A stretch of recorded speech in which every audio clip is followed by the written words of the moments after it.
Money plant এমন একটা উদ্ভিদ বা গাছ যেটা খুব অল্প যত্নেই আপনার বাড়ির আঙিনা বারান্দা খুব সুন্দরভাবে সাজিয়ে তুলবে। আসসালামু আলাইকুম, আফিফা ব্লগ থেকে সবাইকে জানাচ্ছি স্বাগতম। আশা করি সবাই ভালো আছেন। আলহামদুলিল্লাহ আমিও ভালো আছি। সো আজকে আমার মানি প্ল্যান্টটা অনেকদিন যাবত এটা পানিতে ছিল। এটাকে পটে দেওয়ার অনেক দিনই প্ল্যান প্রোগ্রাম করি, বাট সময় ম্যানেজ করে উঠতে পারতেছিলাম না। তো ভাবলাম আজকে যাই হোক এটাকে আমি মাটিতে দিয়ে দিবই। আর এই দেখেন কি অবস্থা, কি সুন্দর শেকড়টা জট পাকিয়ে আছে, দেখতে ভালোই লাগতেছিল। আর দেখেন কি অবস্থা পানিটার। যাই হোক এখন এটাকে আমি একটা নর্মাল প্লাস্টিক পট ছিল আমার বাসায় টবদের, সেটাতেই আমি এটাকে সেট করব।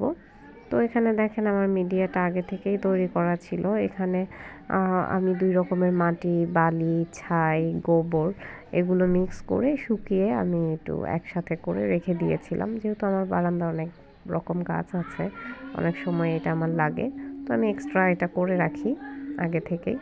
তো যাই হোক এখন এটাকে আমি মাটি দিয়ে সেট করে নেব। আর উপরে মাটি সেট করতে যে পাতাগুলোতে একটু মাটি লেগে গিয়েছিল, তো ভাবলাম পাতাগুলোকে একটু পানি দিয়ে ভিজিয়ে দিই।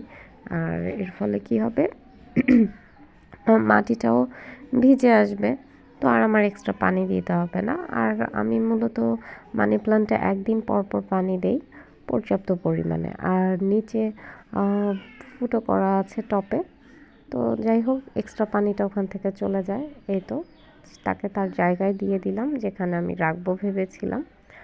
তো আপনাদের কাছে কেমন লাগলো আজকের ব্লগটি অবশ্যই জানাবেন। আর কাদের কাদের এই মানে গাছ বা উদ্ভিদ প্রজাতি বিভিন্ন রকম কালেক্ট রাখতে ভালো লাগে, সেটাও অবশ্যই আমাকে কমেন্ট বক্সে জানাবেন। আমার বারান্দা অনেক রকমেরই গাছ আছে। বারান্দা ছোট হওয়ার কারণে আমি হয়তো বা সব প্রকৃতির গাছ রাখতে পারিনি, তবে ইনশাল্লাহ আমি চেষ্টা করব সামনের দিনে এই বারান্দা বাগানটা আরও সুন্দরভাবে সাজিয়ে তুলতে। আপনারা আমার পাশে থাকবেন এভাবেই। আর কি কি দেখতে চান অবশ্যই জানাতে ভুলবেন না। আল্লাহ হাফেজ, আসসালামু আলাইকুম।